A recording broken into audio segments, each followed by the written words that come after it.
Today I'm doing something rather unusual. It's not my usual ride, I'm not wearing my usual clothes, and I'm not riding one of my usual routes.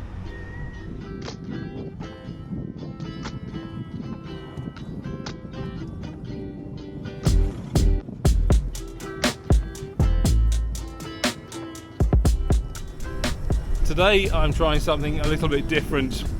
I'm trying out the Citycrosser bike by a company called Eleglide or Eleglide or something like that. Basically it's an e-city bike, and I've come to my local city Portsmouth to see if it can do just that, cross the city.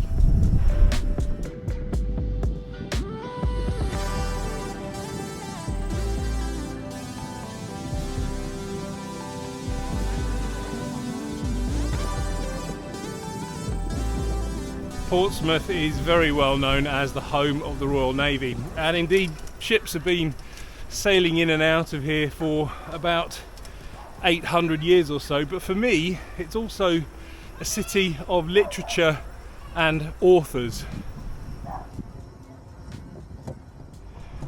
My first stop is here in the northern part of the city at 393 Old Commercial Road.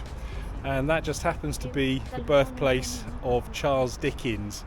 Now, unfortunately, the Dickens family couldn't afford to stay here, and they moved away when the young Charles was about 6 months old, and they moved to a house just up the road where he stayed until he was about 3 or 4, and then the family got called away to London and then on to Kent.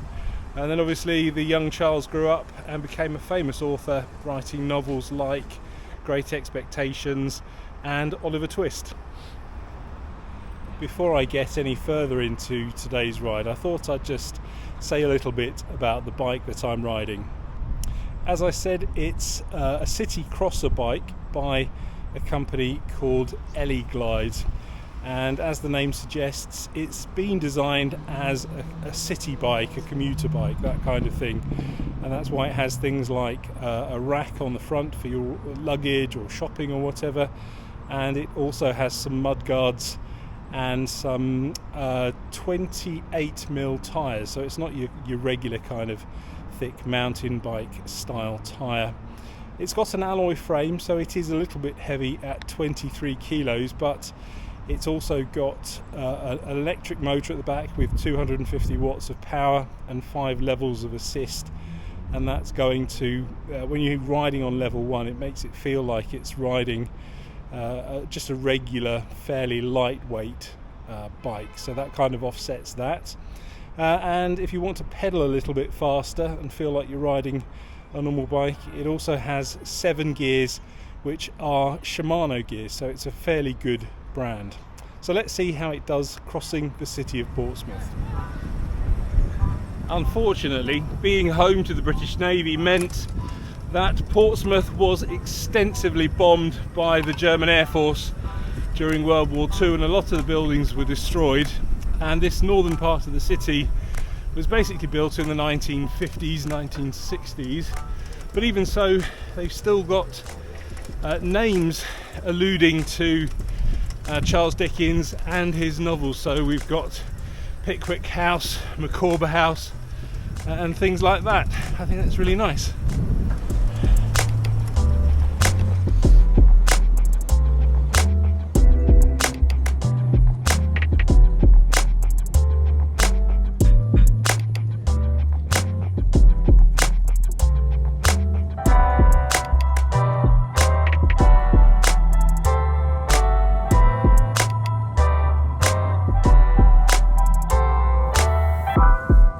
Just dismounted off the bike now and taking a walk through Guildhall Square.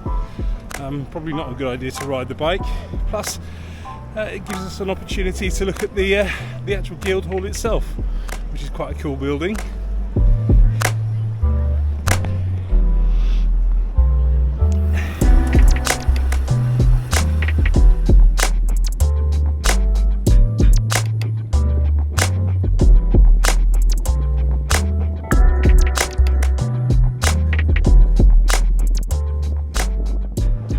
Now, believe it or not, this for me is probably the most amazing building in the entire city of Portsmouth.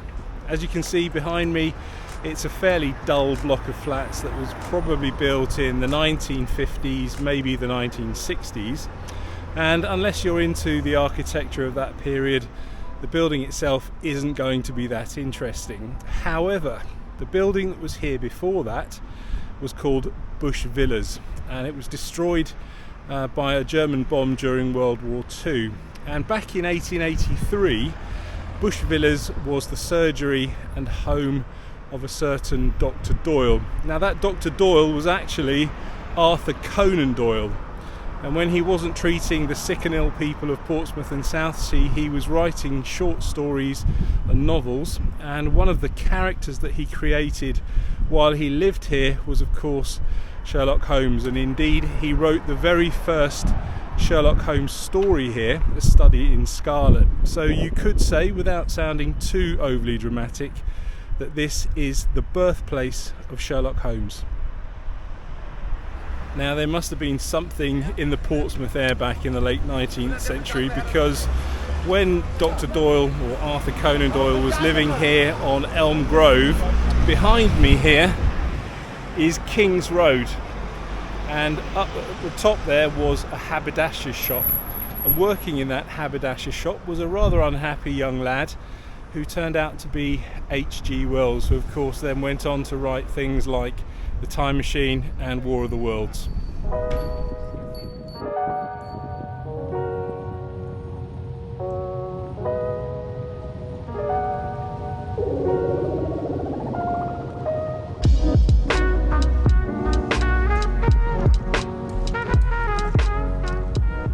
Okay, having just turned immediately left after leaving Sherlock Holmes's house, I cycled down Castle Road and have arrived at this Chinese takeaway. And again, the Chinese takeaway itself isn't that interesting, it's the building above it, because that is the place where world famous actor Peter Sellers was born.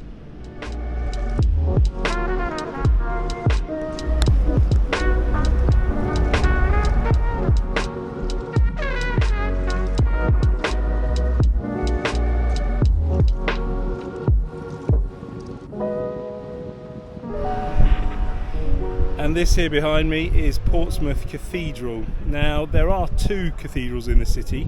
This particular one is the Church of England one, and then about a mile away is the Roman Catholic one. But this cathedral has the honour of being the most recently completed building work on a cathedral in the UK. Work finished here back in 1991, even though there has been a cathedral here for about 800 or 900 years.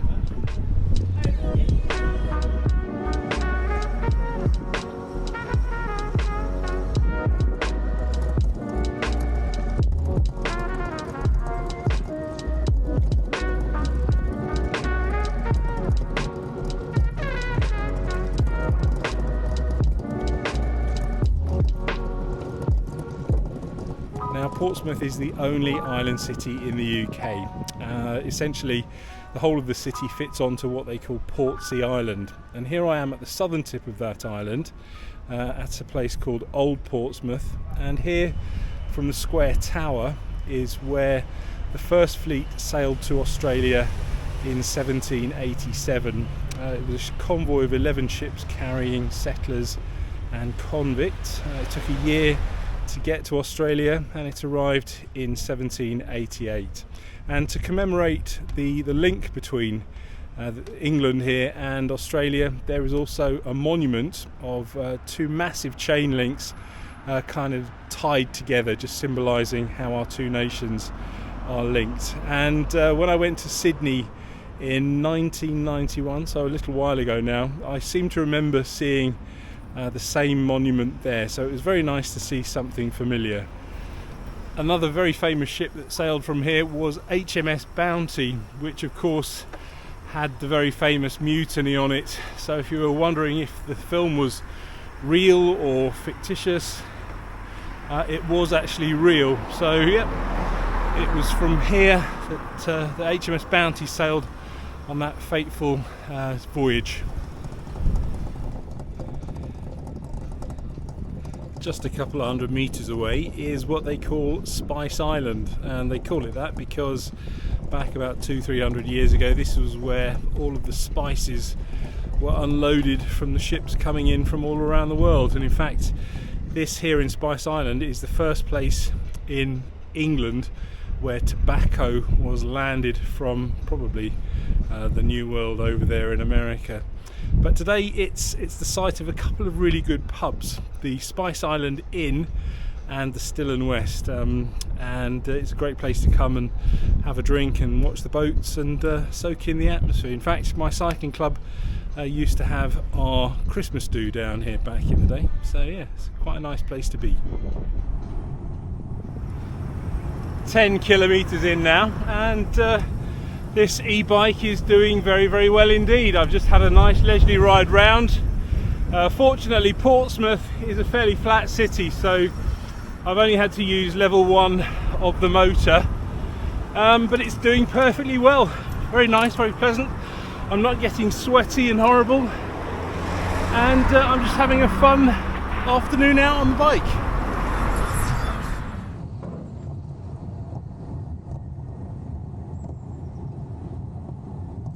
Behind me here in this lovely Victorian building is the City Museum, and of course it's going to have a lot about the history and architecture and things like that about the city, but for me, being a big Sherlock Holmes fan, one of the things that I find very interesting is the Study in Sherlock collection that they have here. A load of Sherlock Holmes and Arthur Conan Doyle items that you can go and have a look round. And the best part of all is that the museum and the Study in Sherlock collection is completely free.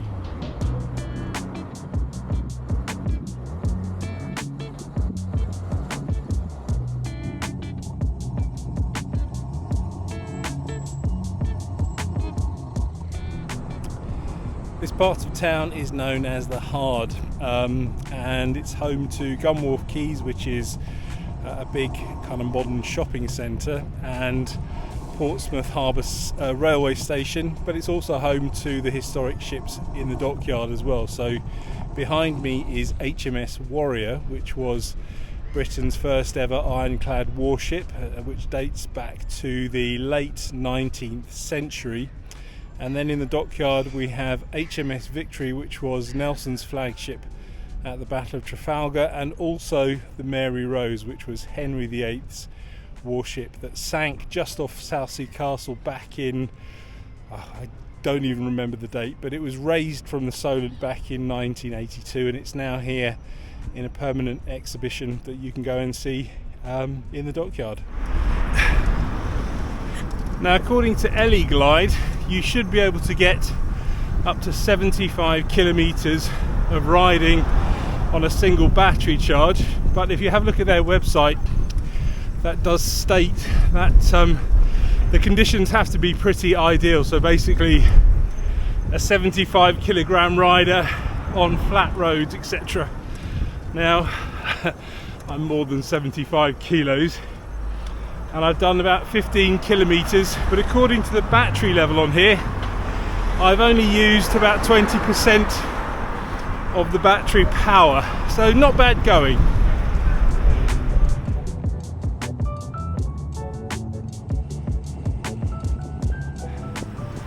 Like all road legal e-bikes here in the UK, this Citycrosser has a maximum speed of 25 kilometers an hour using the motor. You can ride faster than that, but once you go above 25 kilometers an hour, the motor cuts out and you're basically riding a regular bike. That is today's ride done and dusted, and 17 kilometers in the bank of semi-fitness. I would say that the Eleglide Citycrosser successfully crossed the city of Portsmouth, and it was a very nice, enjoyable day, just doing some sightseeing on the bike and seeing parts of Portsmouth that I haven't seen for quite a while. The ride itself was very comfortable. I don't feel like I've pushed myself too hard. The motor gave just the right level of assist, and all in all it's been a very enjoyable day cycling on this e-bike. If you'd like some more details to Eleglide, I'll leave a link to their website in the description below, and then you can go and have a look for yourself and check out the Eleglide Citycrosser.